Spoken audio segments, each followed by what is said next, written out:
Hello, this is Erica Merrill, and I'm the founder of Perfect Legal Video.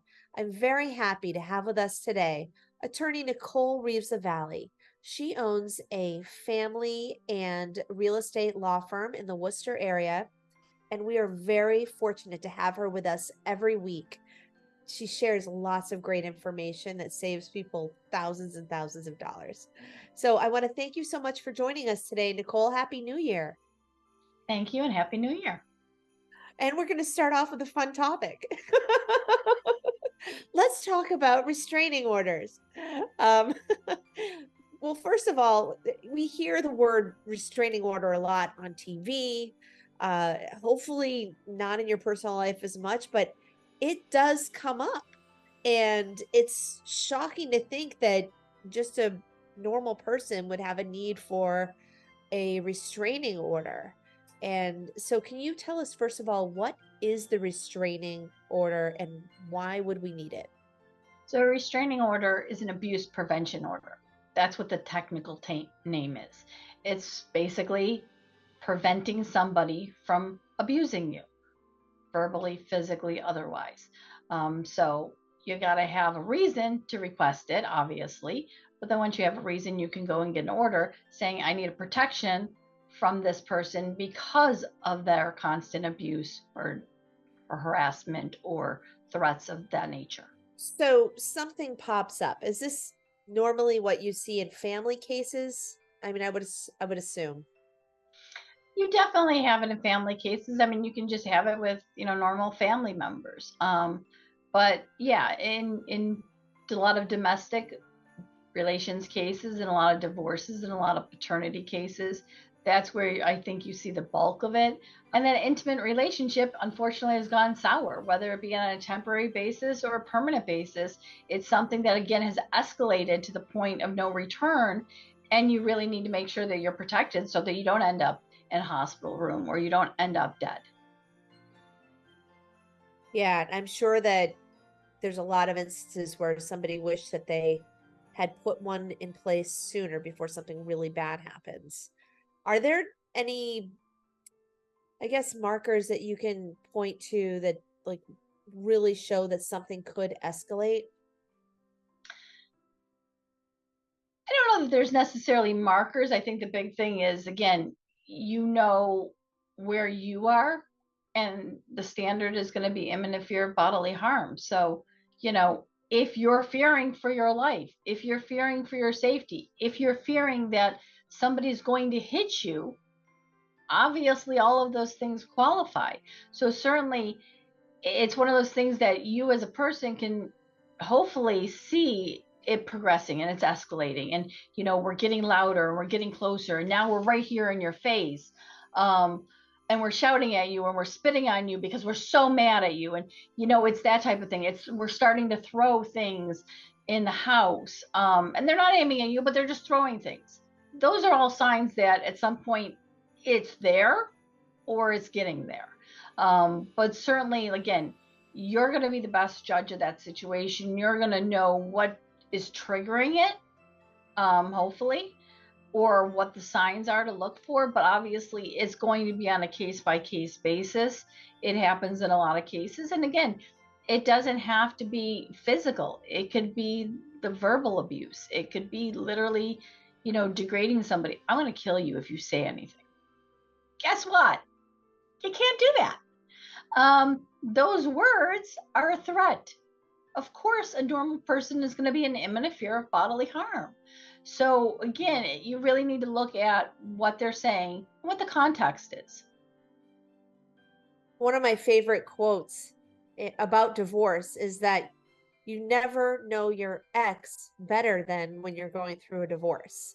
And I'm sure in a lot of cases, people had never thought that they would need a restraining order, and they're just seeing a totally new side to somebody while they're going through a divorce or a breakup, or there's some kind of life change going on.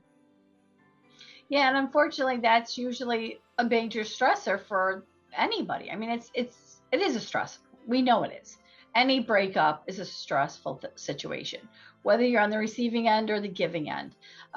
It's how you're going to deal with that. And again, are you going to be a mature adult or are you going to lash out? I mean, how many times have we seen in the movies where the wife is scorned or the girlfriend's scorned and she's throwing all of his junk and all of his clothing and she's ripping it all up and she's burning it on the front yard? I mean, we can tell you that story a million times over. We've seen it in numerous TV programs.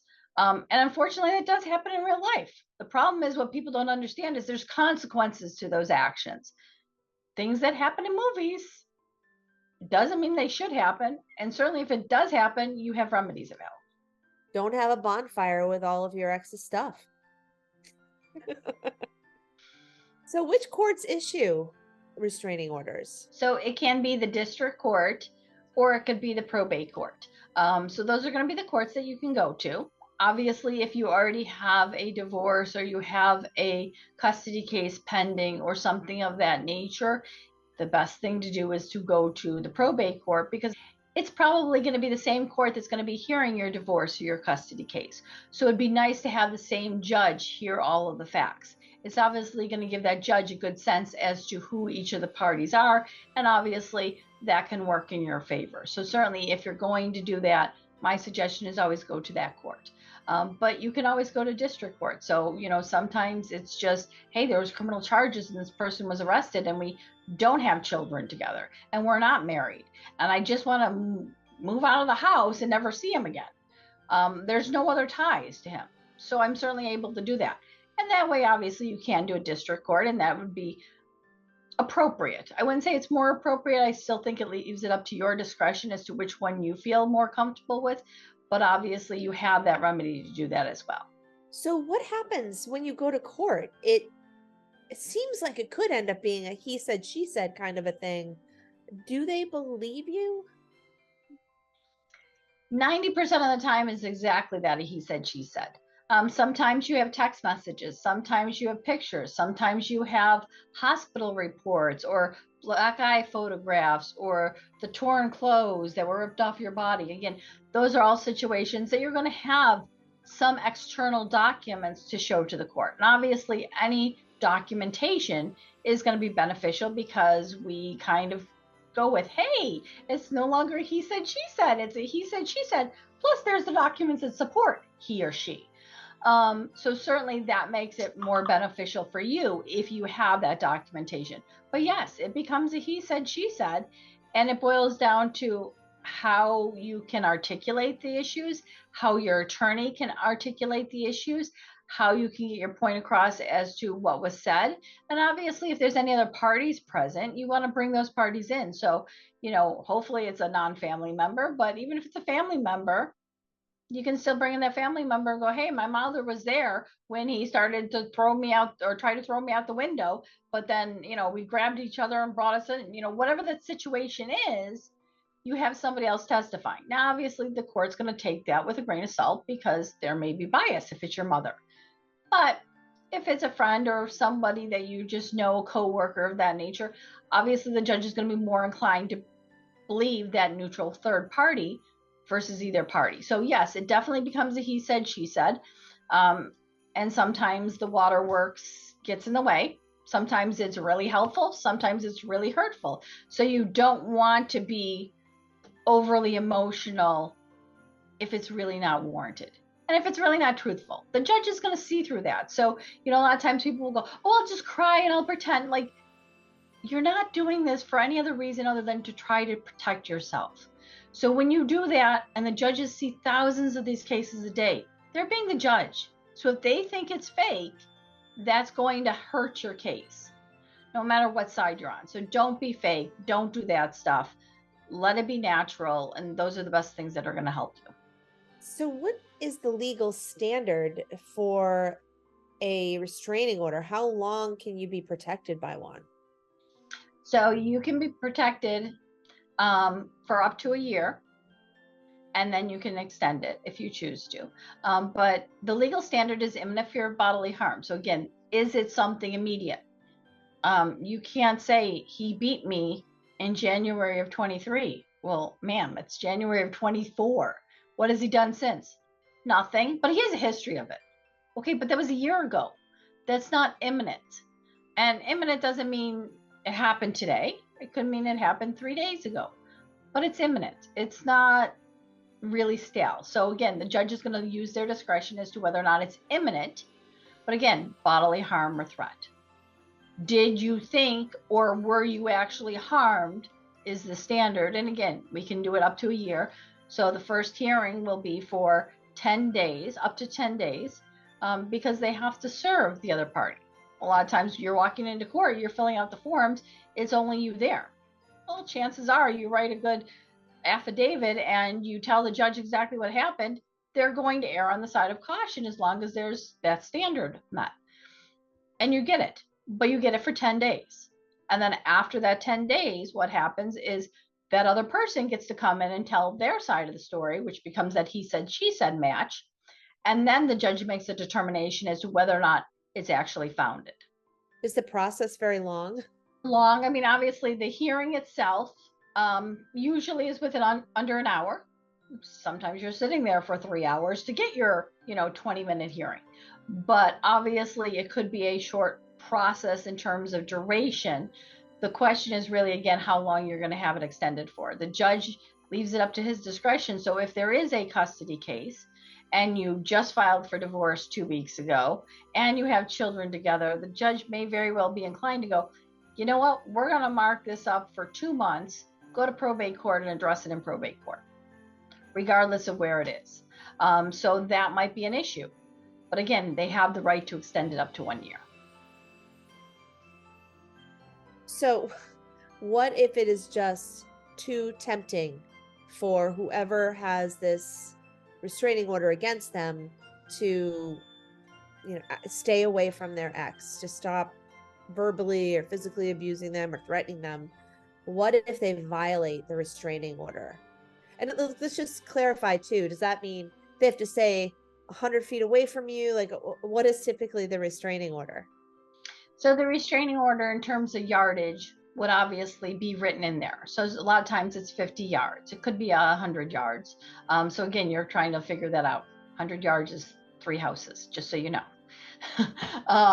That's the general rule. 50 yards, obviously a house and a half, depending on where you live, but most of New England that applies. And then you're also going to have no contact. And no contact means exactly that, no contact. It doesn't mean you can have your mother call on your behalf because you want to pick up the kids. Nope, you can't have any contact until you go to court and the court says otherwise. A lot of times the court will modify that provision so that you can have some parenting time when you have that return date. But again, that very first date, it will most likely say no contact, no abuse, stay away a certain yardage. So if you violate that, you as the person that has a restraining order should be picking up the phone and calling the police and saying, my ex just violated the restraining order. This is the restraining order docket number. This is the information. What do you want to do? And now, again, depending on the circumstances, people are silly enough to leave voicemails. Great. I got a voicemail. I have a timestamp on the voicemail. I clearly can show that it was after. I have a text message. Those are things that are obviously we can show it.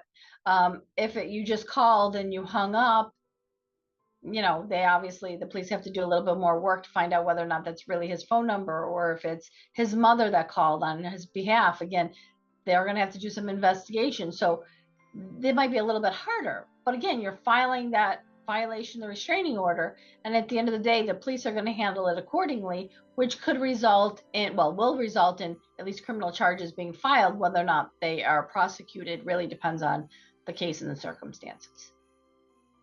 And this stuff is in court every single day, isn't it? Absolutely. I've been to court for a divorce process, and it's amazing how amusing it can be. I mean, it's not funny, but it's like the people in there are just like on TV sometimes. Absolutely, they really are. And where do you think most of the TV people get their stories from? That's the reality. I mean, we have a case going on right now where somebody's being tried without a body, right? I mean, how many times have you seen that on TV? It happens. Where do they get it from? They get it from real life. And this is what the courts do. So it's no different with the restraining order or anything else. And as a side note, definitely be respectful of the judge. And as you said, don't be overly emotional to where it looks fake, because there are people in court doing that every day and they are not impressed when you act that way. No, I mean, obviously, there's times that you're going to be hysterical because you're completely traumatized. He raped me. Of course, you're going to. But again, you've got to, yourself and you know what you're capable of doing. But again, don't do the waterworks because they know when it's fake.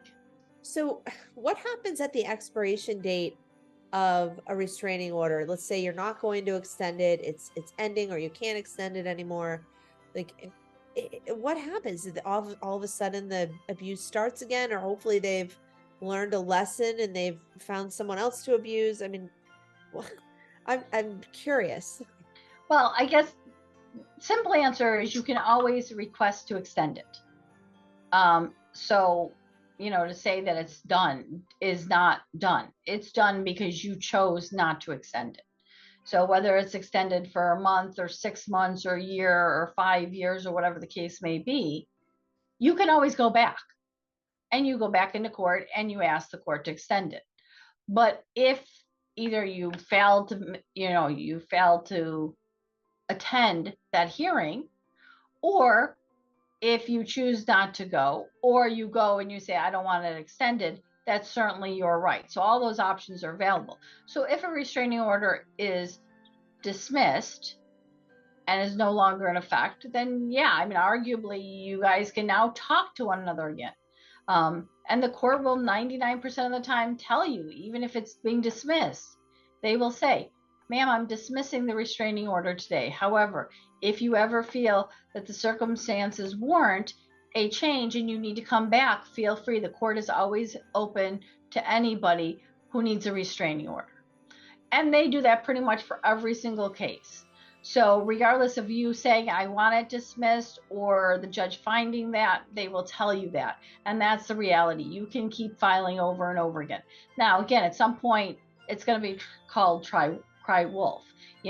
How many times I've filed a restraining order, I extend it, or I don't bother to extend it after the 10 days, and then I let it lapse, and I go back to him. And then a month later, I file and get a restraining order for 10 days, and I let it lapse. So you can do that over and over again of letting it lapse. And at some point, the judge is going to go, no, I don't buy it. Why would you do that? So again, you've got to really focus on what is best for you. I mean, that makes a lot of sense. And it's good that they have these restraining orders in place for people that need them, because things can get very ugly. and a lot of times it's unexpected, but when you need it, you need it. So, are there any closing remarks or any kind of advice that you might have for us on the topic of restraining orders? The only other thing I'd add is that if it happens to be 10 o'clock at night and the courthouse is closed, guess what? You can't obviously get a restraining order at a courthouse.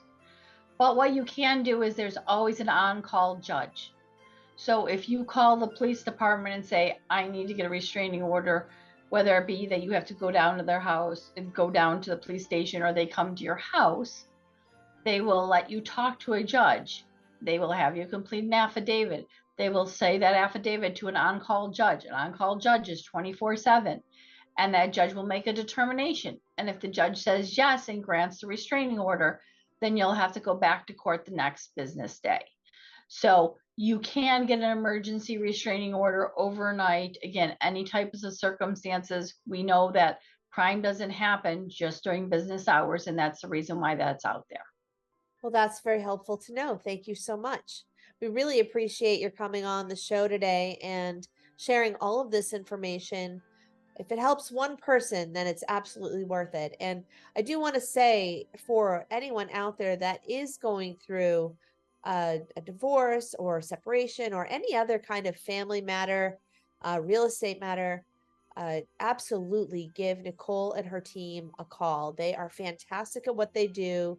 They have great strategies to help you get the outcome that is fair. It may not always be what you're looking for, but it will be fair. Thank you so much for coming on the show today. And I would like to remind everyone that if there is a matter that you're going through that you need to go to court for family matter, or even a real estate matter, please give Nicole and her team a call. They're fantastic at what they do. They have great strategies.